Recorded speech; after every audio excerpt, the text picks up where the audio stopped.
What I want to do is I want to end where I began. And I end with the California prison system, because they were nice enough to give me my start. I decided one day I wanted to be in the training business, and I wanted to be a coach.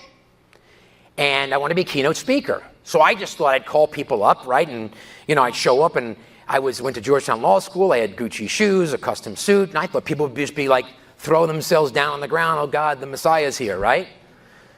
Well, needless to say, no thank you was about the nicest I ever heard.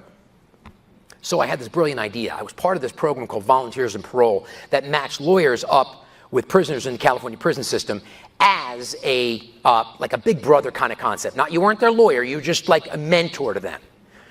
So I did it for a couple of years, and I mentored these kids. Now, the California Youth Authority is kind of interesting. You'll get either an M number or a Y number. If you get an M number, it's the big house. You're done. You're going to Pelican Bay. I almost said Pelican Hill. That's the fancy golf course. No, you're going to Pelican Bay, or you're going to these other prisons. You're done. But if you commit your crime and you're under 15 years old, the judge has the discretion to decide to give you a Y number. That means you get sent to the youth authority. No matter your crime, murder, armed robbery, whatever the case may be, if he or she thinks you have some redeemable quality, he or she can sentence you to the youth authority. And the prosecutors will fight like hell to try to get you to the big house. But the judge can say, nope, I believe that this young man or woman should be sent to the youth authority, which means you have to be let out by the time you're 21 years old. So they're let out, sometimes it's a 5-year sentence and they start at 14 and they're out at 19. Other times it's you're going to serve a full sentence and they let you out. It's funny, they let you out on your 20th and 363rd day, even if it's to your 21st birthday, and they do that extra day in case they screw it up, because there could be a big liability. So I go, and I'm doing this program for a while in the youth authority, and I go to the head of the youth authority, and I say to him, I'd like to do a program here. I'd like to do a speaking program, a coaching program for the prisoners. And he said, so you want to come in here, and you want to say, you can do it to the prisoners? I'm like, yeah.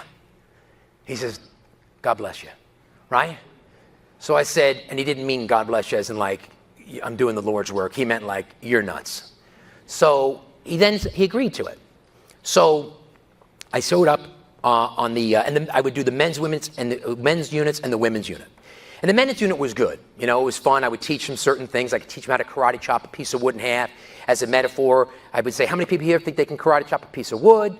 Nobody would raise their hand. I would say, if I show you this, it means I know something, then you got to listen to what I have to say. So I'd build that rapport.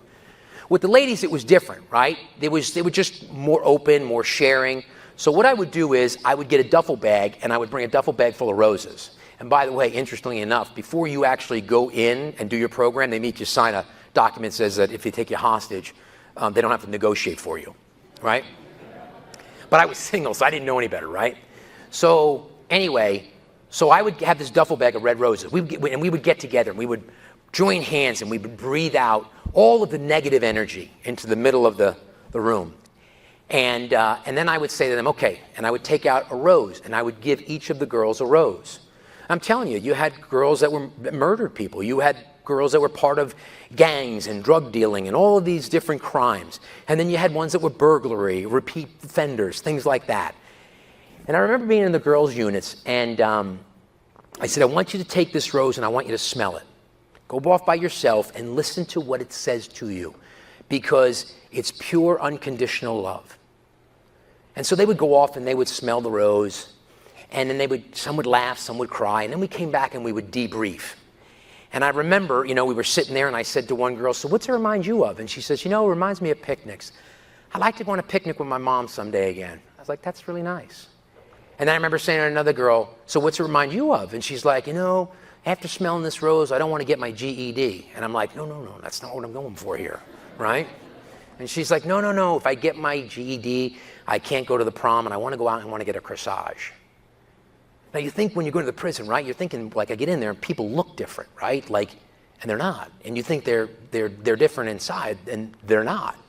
I mean, they've committed crimes, no doubt about it, but they're human, and you begin to realize this. And I remember looking at this girl, and she was like sitting right here. And I remember saying to her, so what's it remind you of? And she says, It reminds me of funerals, but I'd like to go to a wedding someday. And I was just frozen for a moment, and I thought, how sad that this little girl, here she is 15 years old, has probably been to more gangbanger funerals than I'd been to weddings, and I was 35 years old. But then I thought to myself, I got a gift, and the gift was this. I was able to touch somebody in a way that I could get them to think that they could be better than they ever thought they could be. And my message to you, to all of us here, is that let's always be looking for that person who might need that rose. Because when we connect with that person and are able to deliver that benefit, we achieve the greatest of all human accomplishment, which is the liberation of your fellow man's spirit. You've been a great audience. I hope you got some value, and I thank you very much for having me.